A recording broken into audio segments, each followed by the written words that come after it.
ত্রয়োদশ জাতীয় সংসদ নির্বাচন উপলক্ষে বিটিভি চট্টগ্রামের বিশেষ আয়োজন নির্বাচনী ভাবনায় আপনাদের স্বাগত জানাচ্ছি। দর্শক, ইতিমধ্যে আপনারা জেনে গেছেন নির্বাচনী উৎসব দেশ এখন দেশব্যাপী নির্বাচনী যে ঢেউ সেই ঢেউ আসছে পড়ছে প্রত্যেকটি মানুষের মনে, মগজে, চিন্তায়।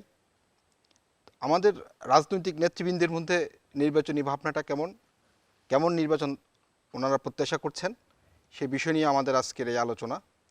আমাদের আলোচনায় আজকে উপস্থিত আছেন তিনজন অতিথি। আমি শুরুতেই তাদের সাথে আপনাদের পরিচয় করিয়ে দিচ্ছি। আছেন জনাব নাজিমুর রহমান, সদস্য সচিব, বাংলাদেশ জাতীয়তাবাদী দল বিএনপি চট্টগ্রাম মহানগর। আছেন সেগুপ্তা বুশরা মিশমা, কেন্দ্রীয় যুগ্ম সদস্য সচিব এনসিপি। আছেন জনাব হাসান মারুফ রুমি, রাজনৈতিক পরিষদ সদস্য, গণসংহতি আন্দোলন। আসসালামু আলাইকুম। আপনাদের স্টুডিওতে স্বাগত জানাচ্ছি। ধন্যবাদ। আমি আলোচনা শুরুতেই আসছি নাজিমুর রহমান ভাই আপনার কাছে। আপনাকে আমরা দীর্ঘদিন ধরে দেখেছি, ছাত্রনেতা ছিলেন, ছাত্রনেতা থেকে এখন মূল দলের দায়িত্বে। ঠিক যে মাঠে আপনি ছাত্রনেতা ছিলেন, ঠিক সেই চট্টগ্রাম মহানগরীতে আপনি এখন মূল দলের সদস্য সচিবের দায়িত্ব পালন করছেন। দীর্ঘ একটি আন্দোলন সংগ্রামের যে পরিক্রমা, সেই পরিক্রমা পেরিয়ে এখন নির্বাচন। আপনি সদ্য দলের চট্টগ্রাম মহানগরের যে নির্বাচনী পরিচালনা কমিটি, সে কমিটির আপনি দায়িত্ব পেয়েছেন। অভিনন্দন আপনাকে। এখন আমরা আপনার থেকে শুনতে চাচ্ছি যে আপনার নির্বাচনী ভাবনাটা কেমন নির্বাচন আপনি প্রত্যাশা করছেন, কেমন নির্বাচন হলে যে নির্বাচনটি মানুষের কাছে গ্রহণযোগ্য হবে, যে নির্বাচনে মানুষের মতামত প্রতিফলিত হবে, যে নির্বাচনে মানুষের আশা আকাঙ্ক্ষার বাস্তবায়ন দেখা যাবে। নাজিমুর রহমান। নির্বাচন যে একটা বিষয় ছিল বিগত 3টি নির্বাচনে, সেটা এই দেশের মানুষ উপলব্ধি করতে পারেনি। আওয়ামী লীগ সরকার নির্বাচনকে এক প্রকার নির্বাসনে পাঠিয়ে দিয়েছিল। আমরা দীর্ঘ 17 বছর সংগ্রাম করেছি, আন্দোলন করেছি মানুষের অধিকার প্রতিষ্ঠা করার জন্য। এদেশের মানুষের অধিকার বলতে আমরা প্রথমেই বুঝি তাদের অনেকগুলো ফান্ডামেন্টাল রাইটস আছে, মৌলিক অধিকার আছে, সেগুলো হলো মূল বিষয়। তো এই মৌলিক অধিকারের মধ্যে আমি আমার ভোটটা দিব আমার পছন্দের প্রার্থীকে, এটা কিন্তু আমাদের মৌলিক অধিকারের মধ্যে পড়ে। কিন্তু আওয়ামী লীগের আমলে এই মৌলিক অধিকার থেকে আমরা বঞ্চিত হয়েছিলাম। তো আমরা আশা করছি দীর্ঘ পথ পরিক্রমায়, আন্দোলন সংগ্রামের মধ্য দিয়ে অন্তর্বর্তীকালীন সরকারের অধীনে যে নির্বাচনটা হচ্ছে, সেই নির্বাচনটা একটি অবাধ, সুষ্ঠু, নিরপেক্ষ নির্বাচন হবে, যেখানে মানুষ তাদের মতামত ব্যক্ত করতে পারবে, তাদের পছন্দের প্রার্থী অথবা পছন্দের দলকে তারা ভোট দিতে পারবে। এই নির্বাচনটা শুধু একজন ব্যক্তিকে নির্বাচিত করা না অথবা একটা দলকে নির্বাচিত করা না। আমি মনে করি এই নির্বাচনের মধ্য দিয়ে আগামী দিনের বাংলাদেশটা কেমন হবে, এই নির্বাচনের ফলাফলের উপর অনেক কিছু নির্ভর করে। এই নির্বাচনের মধ্য দিয়ে আমরা চাই একটি আধুনিক, সমৃদ্ধশালী বাংলাদেশ প্রতিষ্ঠা করতে, যেখানে মানুষের অধিকার থাকবে, যেখানে মানুষের কথা বলার স্বাধীনতা থাকবে, যেখানে শিক্ষার আলো ছড়ানো যাবে।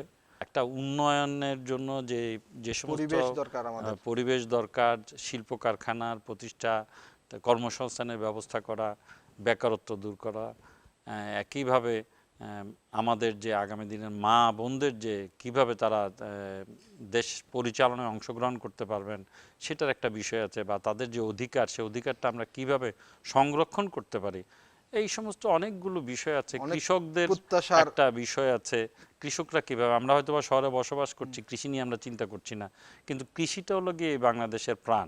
এই কৃষিটা কিভাবে চলবে, কৃষকরা কিভাবে বাঁচবে, এবং দেশ কৃষি বাঁচলে দেশ বাঁচবে, এটা কিন্তু একসময় আমাদের স্লোগান ছিল। তো সব কিছুই আসলে আগামী নির্বাচনের উপর নির্ভর করবে। আমরা আশা করি একটি অবাধ, সুষ্ঠু, নিরপেক্ষ নির্বাচনের মধ্য দিয়েই মানুষ তাদের অধিকারকে প্রতিষ্ঠিত করবে। ধন্যবাদ আপনাকে। আমরা আসবো আবার আপনার কাছে। আসছে জনাব হাসান মারুফ রুমি, আপনার সংক্ষেপে আমরা আপনার নির্বাচনী ভাবনাটা একটু জানতে চাই যে এই যে নির্বাচন, দীর্ঘ আন্দোলন সংগ্রামের পর একটি প্রত্যাশিত নির্বাচনের দিকে দেশে এগিয়ে যাচ্ছে একটু একটু করে, সেটিকে আপনি কেমন প্রত্যাশা করছেন? এইবার নির্বাচন আসলে নির্বাচনের স্বদেশ প্রত্যাবর্তন বলা যায়। মানে যেটা নির্বাসিত হয়ে গেছে বলছেন ভাই, এটার বাংলাদেশ থেকে নাই হয়ে গেছিল, এটা আপনি শুধু জাতীয় সংসদ নির্বাচন না, আপনি দেখবেন যে ব্যবসায়ীদের নির্বাচন, হাটে বাজারের নির্বাচন, সবগুলা এক ধরনের সিন্ডিকেটের মধ্য দিয়েই ও বিশেষ সভাপতি জায়গা ও থেকে secretary, বিশেষভাবে আসতো ওভাবে হয়ে যেত। এটা ওভাবে হয়ে গেছে। অর্থাৎ জাতীয় নির্বাচনের মতো সারা বাংলাদেশে একটা আমির নির্বাচন ভাগ বাটোয়ারার করেই একদম উপর থেকে তলা পর্যন্ত সমস্ত কিছু এক ধরনের দখলীকৃত হয়ে গেছিল। জনগণ সমস্ত কিছু থেকে বিচ্ছিন্ন হয়ে গেছে, নির্বাচন বললে মানুষ খেপে যেত একটা। খেপে যেত। মানে মানুষ তো জানেনি এটা আসলে ওয়ান কাইন্ড অফ সিলেকশন। সেই জায়গায় বাংলাদেশে এই নির্বাচনে সবার আগ্রহ একটাই কারণ, সেটি হচ্ছে এর মধ্য দিয়ে সমস্ত জায়গায় মানুষের মতামতের প্রতিফলন ঘটবে। আপনারা জানেন যে শুধু নির্বাচন না, বাংলাদেশে আসলে বহু জায়গায় এই মতামতের সংগ্রহ, মানুষের কালেকটিভ যে চিন্তা ডিসিশন, ভাবনা, সেটি reflection কম। চিন্তা ভাবনা, এগুলো দরকার আছে। এমনকি আমরা দেখি বিরাট বিরাট উন্নয়ন প্রকল্প আমরা গত সরকার আমরা দেখছি, কিন্তু প্রত্যেকটা প্রকল্প হচ্ছে দুর্নীতি দুর্নীতির সাথে এবং সম্পৃক্ত। মানে তাদের পয়সা দরকার, তাহলে একটা ফাইল যাবে, ওই ফাইল টেকসই উন্নয়নের চিন্তা করা তাহলে হয়নি, হ্যাঁ, উন্নয়ন নিয়ে শুধু রাজনীতি টেকসই করা না, হয়েছে। উন্নয়ন করতে হলে আপনাকে স্থানীয় মানুষের মতামত, যেমন আপনি ছোট উদাহরণ দিই, আমাদের একটা সিডি আছে না, সিডিআর 15 বছর মেয়াদি, 20 বছর মেয়াদি সিডিএ কতগুলো ডিটেল এরিয়া প্ল্যান করে, মাস্টার প্ল্যান করে, কিন্তু যখন একটা উন্নয়ন প্রকল্প হয় ঢাকার থেকে দেখা যায় একটা ফাইল আসে যার সাথে কোনো সম্পর্ক নাই। অর্থাৎ এইখানে উপর থেকে চাপিয়ে দেয়া, এবং আবার ডিটেল এরিয়া প্ল্যান যখন করে আমরা তখন বুঝতে স্টেক হোল্ডারদের কোনো আমরা বুঝতে মতামত পারছি থাকে না। আপনার কথা। অর্থাৎ আমরা চাই যে এমন একটা নির্বাচন যেখানে উপর থেকে নিচ পর্যন্ত সকল মানুষের মতামত এবং অংশগ্রহণ, শুধু মতামত না, অংশগ্রহণের ভিত্তিতে একটা রাষ্ট্র চলবে। ধন্যবাদ আপনাকে। মিশমে আসছে আপনার কাছে, শুনতে চাই যে আপনার নির্বাচনী ভাবনাটা কেমন। আপনি একই সাথে রাজনীতিবিদ এবং তরুণ প্রজন্মেরও আপনি প্রতিনিধি। রুমিন ভাই খুব সুন্দর একটা শব্দ চয়ন করেছে যে নির্বাচনের হচ্ছে স্বদেশ প্রত্যাবর্তন। তো ব্যাপারটা আসলে খুবই সুন্দর, কিন্তু আমার দিক থেকে যদি আমি একেবারে আমার ব্যক্তিগত যে মতামত সেটা যদি আমি আপনাদের সাথে একটু শেয়ার করি, যে ত্রয়োদশ জাতীয় সংসদ নির্বাচন, এই সংসদ নির্বাচনটা হচ্ছে দীর্ঘ প্রায় 17 বছর পরে মানুষ একটা হচ্ছে নির্বাচন দেখবে দেশে। নির্বাচনে একটা আমেজ থাকার কথা মানুষের মধ্যে, যে কিন্তু আমার ব্যক্তিগত পারসেপশনটা এমনই মনে হচ্ছে যে নির্বাচনের যে আমেজটা মানুষের মধ্যে খুব বেশি থাকার কথা ছিল, এখন সেই আমেজটা হয়তো বা অতটুকু নাই, এখনো এখনো আসেনি আমরা ওভাবে এরকম। দেখতে পাচ্ছি না। কেন সেটা? কেন দেখতে পাচ্ছি না, এখানে আমি যেটা ডিফাইন করতে চাচ্ছি সেটা হলো প্রত্যাশিত নির্বাচন। মানুষের এই নির্বাচনটা আদতে মানুষের যে প্রত্যাশা সেটাকে আসলে কতটুকু হচ্ছে রিফ্লেক্ট করতে পারছে, এটা কিন্তু একটা বিশাল প্রশ্ন এখন অবধি আমার মনে। কেন এটা হচ্ছে প্রশ্ন সেটা বলি।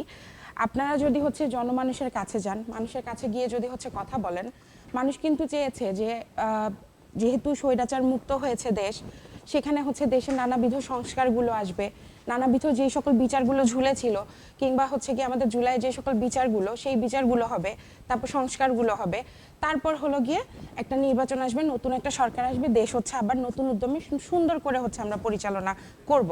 কিন্তু আমরা দেখেছি আনএক্সপেক্টেডলি অনেক ধরনের চাপ কিন্তু দেশের উপরে এসেছে, যে আমাদের অন্তর্বর্তীকালীন যে সরকার আছে তাদের উপরে এসেছে, নতুন দল হিসেবে এনসিপির উপরে এসেছে, যে আমরা নির্বাচন চাই, জনমানুষ কি চায় সেটা আসলে প্রতিফলিত প্রপারলি হতে পারেনি।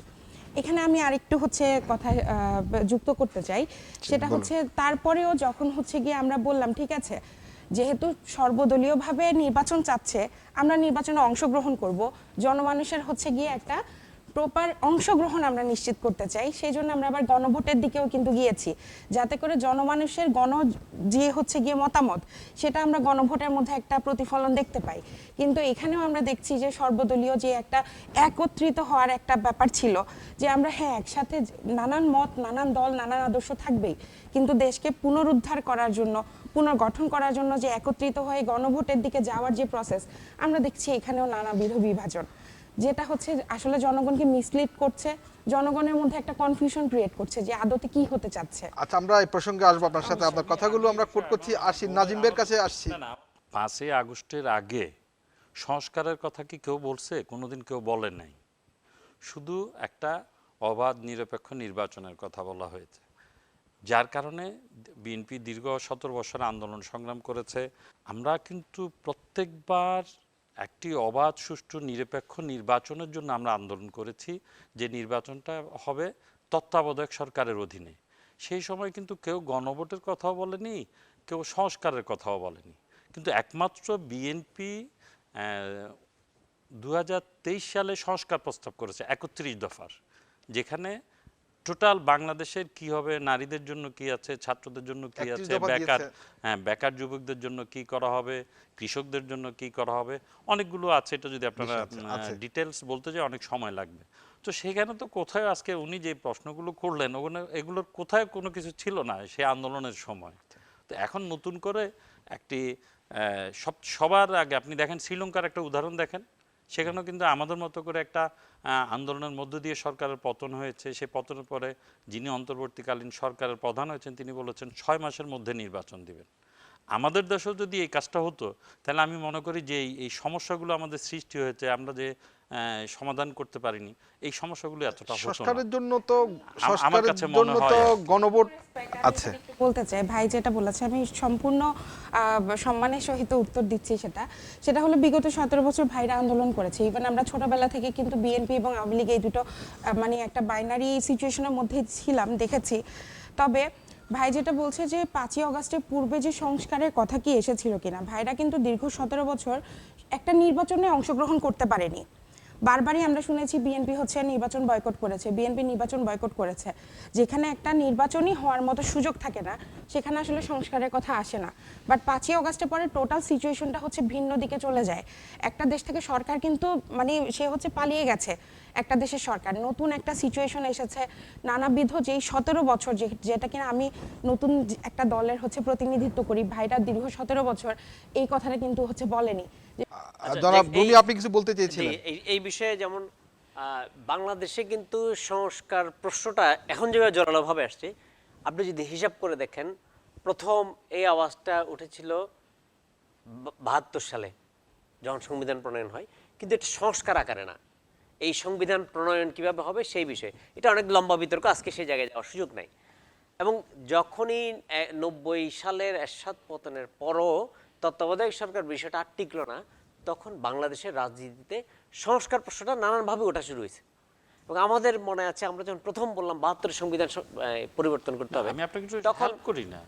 এই যে সংস্কার তো আপনার জিয়াউর রহমান প্রথম সংস্কারটা করেছেন, যে বাকশাল থেকে বহুদলীয় গণতন্ত্র প্রতিষ্ঠা করেছেন, এটা তো একটা সংস্কার। সেটা একটা সংস্কার, ওকে, কিন্তু বাট আজকে আসলে যে সংস্কারের কথা বলা সংস্কারটা হচ্ছে, একটি চলমান না, প্রক্রিয়া। আজকে যে সংস্কারের কথা বলা সংস্কারটা হচ্ছে একটি আসলে চলমান প্রক্রিয়া। হ্যাঁ, এইটা কিন্তু আজকের দিনে যে কথাগুলো উঠছে, এটা কিন্তু নিরাপদ সড়ক আন্দোলনের সময় প্রথম জনপ্রিয় হয় এই সংস্কার শব্দটা। তার মানে হচ্ছে দেশের মধ্যে আগে রাজনীতির মধ্যে এই তর্কটা থাকলেও দেশের ব্যাপক মানুষের মধ্যে সংস্কার প্রশ্নটা, কারণ দেখছে এখানে তত্ত্বাবধায়ক সরকার ফেল করে যাচ্ছে। অর্থাৎ এই সরকার এই সংবিধানের অধীনে যতই নির্বাচন হোক, যতই কিছুই করুক না কেন, দেখা যাচ্ছে এখানে একটা ফেসিবাদ, কর্তৃত্ববাদ নির্বাচন ধন্যবাদ করার আপনাকে, জায়গাটা তৈরি আছে। ধন্যবাদ আপনাকে। তখন এখান থেকে এই সংস্কার আমি প্রসঙ্গটা একটু আসছে কিন্তু। মিশমের কাছে আসছি। সংস্কার তো একটি আসলে চলমান প্রক্রিয়া। এখন বিএনপি পক্ষ থেকে বলা হয়েছে যে সংস্কারটা করবে কে, এই রেসপন্সিবিলিটি কার?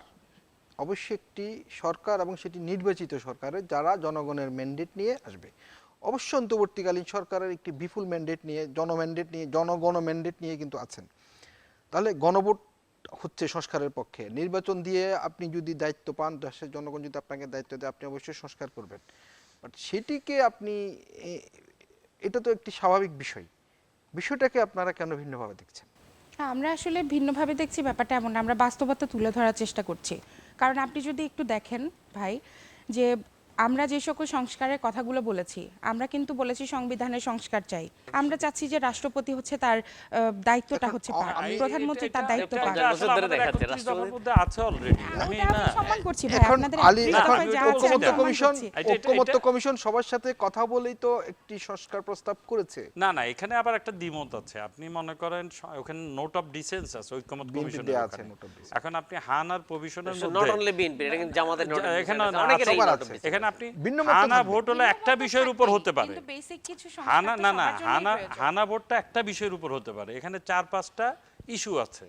এখন আমি একটা হয়তো বা 5টা দেশের ইস্যু প্রয়োজনে থাকলে তো আমার 4-5টা ইস্যুকে আমরা না, হচ্ছে না। রিকগনাইজ না, না, করতে না, হবে, ওইটা- অ্যাকনলেজ করতে না, হবে। না, না, আচ্ছা, আমার সেটি- একটা অপছন্দ আচ্ছা, হতে পারে, এটি- সেখানে আমার এটি ভূমিকাটা জনগণ কি হবে? যদি জনগণ যদি এটাকে গ্রহণ না করে তাহলে তারা না ভোট দিবে, গ্রহণ করলে হ্যাঁ না ভোট না, দিবে। এখানে একটা বিষয় আছে, দেখা এবং- যায় 4টা পজিটিভ, 4টা বিষয় আমি ধরে নিচ্ছি যে 5টা আছে, 4টা বিষয় পজিটিভ, একটা হলো আমার কাছে আমি পছন্দ হচ্ছে না, আসলে সেখানে আমি কি সংস্কারের করব? আসলে দেখতে হবে সংস্কারের যে বিহৎ আলোচনাটা স্বার্থে একটি ওটা কি ভিন্ন জনগণের আলোচনা। জন্য আমরা কোন দিকে যাচ্ছে? আপনাকে সংস্কারের দলের আলোচনাটা ফায়দা তো একটি দেখতে ভিন্ন হবে। আলোচনা। আমরা থাকতে চাচ্ছি মূলত নির্বাচন নিয়ে এবং নির্বাচনের পরিবেশ নিয়ে। অবশ্যই। আমরা যে জায়গাটাই আমরা থাকতে চাচ্ছি সেটি হচ্ছে সংস্কার, নির্বাচন, যারা নির্বাচিত হবেন এবার আপনি দেশের জনগণের সমর্থন নিয়ে, দেশের জনগণের ভালোর জন্য, শক্তিশালী বাংলাদেশের জন্য এবার আপনি সংস্কার করেন। সরকারের পক্ষ থেকে ঐকমত্য কমিশনের মাধ্যমে বেশ কিছু প্রস্তাবনা নিয়ে অলরেডি দেয়া আছে, সেটির পক্ষে আসবে। আমরা মূলত থাকতে চাচ্ছি নির্বাচনী পরিবেশ নিয়ে, যে আসলে নির্বাচনী পরিবেশটা আসলে কেমন। আমি জনাব নাজিবুর রহমান। দেখুন, নির্বাচনের পরিবেশে আমি যতটুকু মনে করি নির্বাচনের পরিবেশ আছে, সেখানে আইন শৃঙ্খলাটার আরও উন্নতি ঘটাতে হবে, সেটা সরকারের দায়িত্ব। আমি মনে করি একটা নির্বাচন শুধু নির্বাচন কমিশনের উপর নির্ভর করে না, এখানে সরকারের প্রত্যেকটা অর্গান কাজ করে। সরকারের আপনার আইন শৃঙ্খলা থেকে শুরু করে আর্মি, বিডিআর, র্যাব, তারপরে পুলিশ বাহিনী তো আছেই, পাশাপাশি ম্যাজিস্ট্রেটরা কাজ করেন, সরকারি কর্মকর্তারা কাজ করেন, কর্মচারীরা কাজ করেন, বিভিন্ন বেসরকারি প্রতিষ্ঠানের কর্মকর্তারা কাজ করেন। পুরো একটা সরকার কিন্তু এখানে ইনভলভ। সরকার যদি চায় যে একটা ভালো নির্বাচন করতে চাই আমরা, তাহলে সেটা সম্ভব। কারণ খারাপ নির্বাচনের 3টা উদাহরণ আমাদের সামনে আছে। সরকার চাইছে যে নির্বাচন না হোক, সেই 3টা নির্বাচনে দেখুন রাতের বেলা ভোট হয়েছে, তারপরে 152 জন এমপি বিনা ভোটে আগে হয়ে গিয়েছেন, তারপরে প্রার্থীরা আমিডামি 18 সালের নির্বাচন। আমিডামি 24 সালের 24 আমিডামি নির্বাচন, 18তে রাতের ভোট। বিরোধী দলের প্রার্থীরা ঘর থেকে বেরোতে পারে নাই, রাতের বেলা ভোট হয়ে গেছে। তো এটা হলো সরকারের উপর অনেক কিছু নির্ভর করে, বিশেষ করে আমাদের এই তৃতীয় বিশ্ব বা উপমহাদেশে সরকার কতটুকু নিজে নিরপেক্ষতা বজায় রাখতে পারে তার উপর নির্বাচনটা কীরকম হবে সেটা নির্ভর করে। তো আমি মনে করি এই সরকারের কোনো ব্যক্তিগত চয়েস আছে বলে মনে হয় না, বা সরকারের কোনো চয়েস আছে বলে আমার কাছে মনে হয় না। তারপর কিছু কর্মকাণ্ড সরকারের বিভিন্ন সময় বিতর্কের সৃষ্টি করে। আমরা যেটা দেখছি এখন, যেমন মাননীয় প্রধান উপদেষ্টা বলছেন হার পক্ষে ভোট দিন, এটা কিন্তু আমার কাছে খুব একটা মনে হয় না যে উনি এটা কি বলাটা যুক্তিসঙ্গত। কারণ হাতে দিব না নাতে দিব এটা জনগণের উপর ছেড়ে দেন আপনি। হার মধ্যে কি আছে নার মধ্যে কি আছে সেটা আমাকে বুঝতে হবে। তো আপনি শুধু হায়ের পক্ষে সরকারিভাবে প্রচারণা চালালেন, এটা তো ঠিক হচ্ছে না। এটা তো নির্বাচনের পরিবেশ নষ্ট করার অন্যতম একটা কারণ হতে পারে। এটা আমার কাছে মনে হয় জিনিসটা ভালো না, বিষয়টা ভালো লাগছে না। তো আমি মনে করি তারপরও আমরা একটা নির্বাচন চাই, মানুষ তাদের মতামত দিক। আমি হাসান মারুফ রুমির কাছে আসছি, যে নাজিমুর রহমান বলছিলেন যে সরকারের দায়িত্ব এবং প্রশাসনগুলোর দায়িত্ব, আমরা রাজনৈতিক দলগুলোর দায়িত্বটা একটু বুঝতে আমি চাই। আসলে সেই কথাটাই বলতে চাইছিলাম যে একটা নির্বাচনে যদি আবার রাজনৈতিক দলগুলো মধ্যে একটা মানে ইয়া না থাকে, মানে যেটাকে বলা যায় যে সুসম্পর্ক। নিজেদের মধ্যকার একটা অলিখিত চুক্তির মতো বলা যায়, এটা সামাজিক চুক্তি, সোশ্যাল কন্ট্রাক্ট যদি না understanding, থাকে, এটা বোঝাপড়া যে যদি না থাকে। বোঝাপড়া যদি না থাকে, তাহলে কিন্তু নির্বাচন সুষ্ঠু হওয়াটা কঠিন। ধরেন রাষ্ট্রের সমস্ত প্রতিষ্ঠানগুলা, আর্মি, পুলিশ, বিডিআর, আমলাতন্ত্র, সমস্ত সবাই ওকে একটা পজিটিভ নির্বাচন করবেন, কিন্তু রাজনৈতিক দলগুলো মুখোমুখি যে তারা রক্তারক্তি করবেন, তাহলে কিন্তু নির্বাচনের পরিবেশটা বিঘ্নিত হয়ে যায়। তাহলে সেই ক্ষেত্রে আসলে প্রত্যেকটা দলের একটা ওই জায়গায় থাকা উচিত যে একটা নির্বাচনী বৈতরণী পার হইতে হলে আমাদেরকে একটা সকলে মিলেই আসলে নির্বাচনটা করতে হয়, সকলের ঐক্যবদ্ধ প্রয়াসের মধ্য দিয়ে কিন্তু নির্বাচনটা করতে হয়। এই যে বলছিলেন যে কিছুটা নিরাপত্তাহীনতা তৈরি হয়েছে, কেন হলো সেটি? দেখুন, কেন হলো সেটি আমরা কিন্তু আপনার সাথে আমার যতবারই ব্যক্তিগতভাবে কথা হয়েছে, আপনার সাথে আবার হয়তোবা শেয়ার করা হয়েছিল যে পুলিশ সংস্কার আন্দোলনটা খুবই জরুরি ছিল। নাজিমুর রহমান, যে আমরা আসলে নিরাপদ একটি নির্বাচনী পরিবেশ থাকার জন্য আপনার দুই পাশের দুই বক্তাই বলছেন যে কিছুটা নিরাপত্তাহীনতা তৈরি হয়েছে। আসলে এই নিরাপত্তাহীনতাটা দূর করার জন্য অথবা নিরাপত্তা নিশ্চিত করার জন্য কি কি করা যেতে পারে? দেখুন নিরাপত্তা নিশ্চিতের চেষ্টা করতে হবে, কিন্তু সেখানে যে আপনি 100% সফল হবেন এমন কোনো কথা নেই। আমি মনে করি আমাকে চেষ্টা করতে হবে যেন অবৈধ অস্ত্রধারীরা যেন কোনোভাবেই প্রকাশ্যে আসতে না পারে, অবৈধ অস্ত্র উদ্ধার করার চেষ্টা করতে হবে। কতটুকু পারবে সেটা সময় বলে দিবে। হাসান মারুফ রুমি, আপনিও বলছিলেন এবং জনাব নাজিবুর রহমান এবং অন্য দুই বক্তা অনেকটা বলছেন যে একটি নির্বাচনী সংস্কৃতি অথবা একটি বোঝাপড়ার সংস্কৃতি তৈরি করতে হবে রাজনৈতিক দলগুলোর মধ্যে। বিষয়টা আমি যতটুকু আপনাদের বক্তব্য থেকে পেয়েছি, তাহলে এই সংস্কৃতিটাকে ডেভেলপ করার জন্য, এই সংস্কৃতিটাকে আরো বেশি গ্রহণযোগ্য করার জন্য কি কি করা যেতে পারে? প্রথমত মানে রাজনীতি কিন্তু কোনো শর্ট পিচের খেলা না। রাজনীতি একটা দীর্ঘমেয়াদী পথ। এই পথে আসলে অনেক লম্বা পথার্থ হয় এবং এইটা পুরো জনগোষ্ঠীর ভাগ্য, এই জনপদের সকল মানুষের ভাগ্য কিন্তু এই রাজনীতি নির্ধারণ করে। সুতরাং এই রাজনীতিবিদদের সবচেয়ে বড় দায়িত্বপূর্ণ আচরণ করতে হবে, কারণ ওনারা প্রত্যেকেই সামাজিক জীব এবং এই রাষ্ট্র শেষ পর্যন্ত ওনাদের উত্তরাধিকাররাই বসবাস করবেন, অর্থাৎ সকল মানুষেরই তো ওনারা প্রতিনিধি। সুতরাং সেই অনুযায়ী একটা গত 15, 17, 18 বছরে বাংলাদেশে রাজনীতিতে যেই ক্ষত তৈরি হয়েছে, এটা কিন্তু আপনি দেখবেন সমাজের প্রতিটা স্তরে কিন্তু এই সামাজিক বিন্যাসগুলো ভেঙে গেছে। সেই জায়গায় একটা সহনশীলতা সংস্কৃতি, এবং এইটা করতে গেলে আসলে রাষ্ট্রকে, এটা সকল রাজনৈতিক দলের দায়িত্ব, রাষ্ট্রকে একটা সমস্ত অর্গানগুলোকে, রাষ্ট্রের বিচার বিভাগ, নির্বাহী বিভাগ, এই সমস্ত প্রতিষ্ঠানকে আসলে প্রাতিষ্ঠানিকভাবে দাঁড় করাতে হবে, যেন এটা আওয়ামী পুলিশ, বিএনপি পুলিশ, জামাতের পুলিশ, গণসংহতির পুলিশ কিংবা এনসিপির পুলিশ না হয়ে যায়। প্রশাসন যেন রাষ্ট্রের অধীনে থাকে, জবাবদিহিতার অধীনে থাকে। এইটা হলেই মাত্র বাংলাদেশে আসলে ধন্যবাদ এই আপনাকে। সংস্কৃতিটা তৈরি হতে পারে। আমরা মিশমা আপনার কাছ থেকে শুনতে চাই যে রাজনৈতিক সংস্কৃতিটাকে ডেভেলপ করার জন্য, বিশেষ করে রাজনৈতিক দলগুলোর মধ্যে একটি কমন ইস্যুতে বোঝাপড়া তৈরি করার জন্য কি কি করা যেতে পারে? একেবারেই সিম্পল যে ইস্যুটা, যে লক্ষ্যটা নির্ধারণ করতে হবে, বাংলাদেশপন্থী রাজনীতি করতে হবে।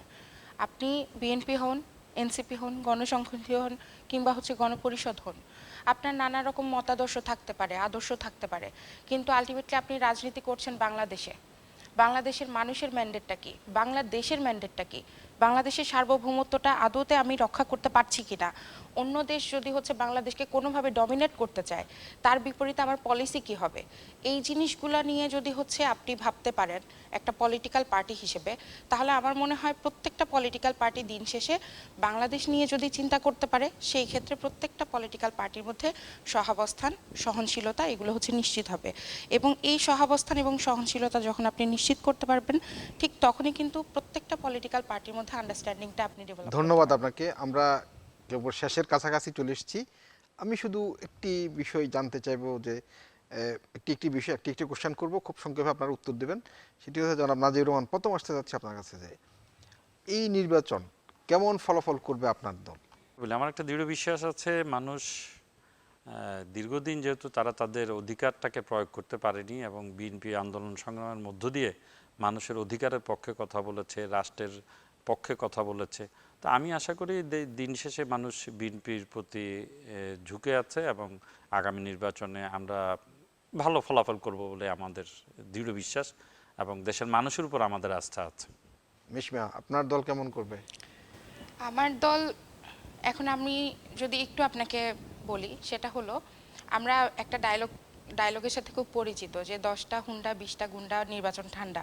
হ্যাঁ, এই ডায়লগ থেকে বেরিয়ে এসে যদি আমরা এই দীর্ঘ 17 বছর পরে একটা সুষ্ঠু নির্বাচন আমরা জনগণকে যদি দিতে পারি, কোনো একটা নির্বাচনী কেন্দ্রে যদি রক্তারক্তি না হয়, মারামারি না হয়, জনগণ সুষ্ঠুভাবে নির্বাচনে অংশগ্রহণ করতে পারে, আমার দল হেরে গেলেও আমার দল জিতে যাবে। আমরা একেবারে সর্বশেষ জনাব রুমি, আমরা যে নির্বাচনী ফলাফল কেমন হবে অথবা আপনার দল কেমন ফলাফল করবে?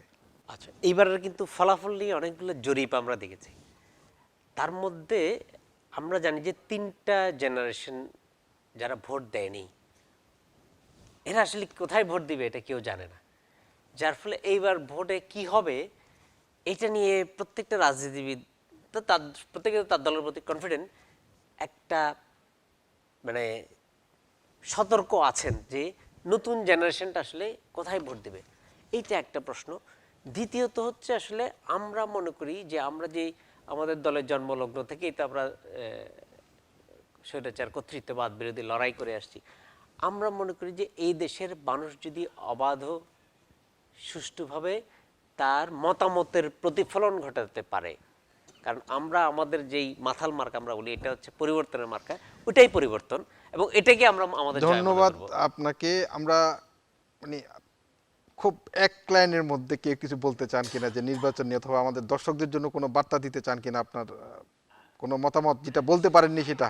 বার্তা আছে, আপনি যাকেই ভোট দেন আপনি ভোট কেন্দ্রে যান, যেই দলকেই আপনি ভোট দেন, যে প্রার্থীকেই ভোট দেন, যে মার্কেই ভোট দেন, আপনারা ভোট কেন্দ্রে আসুন।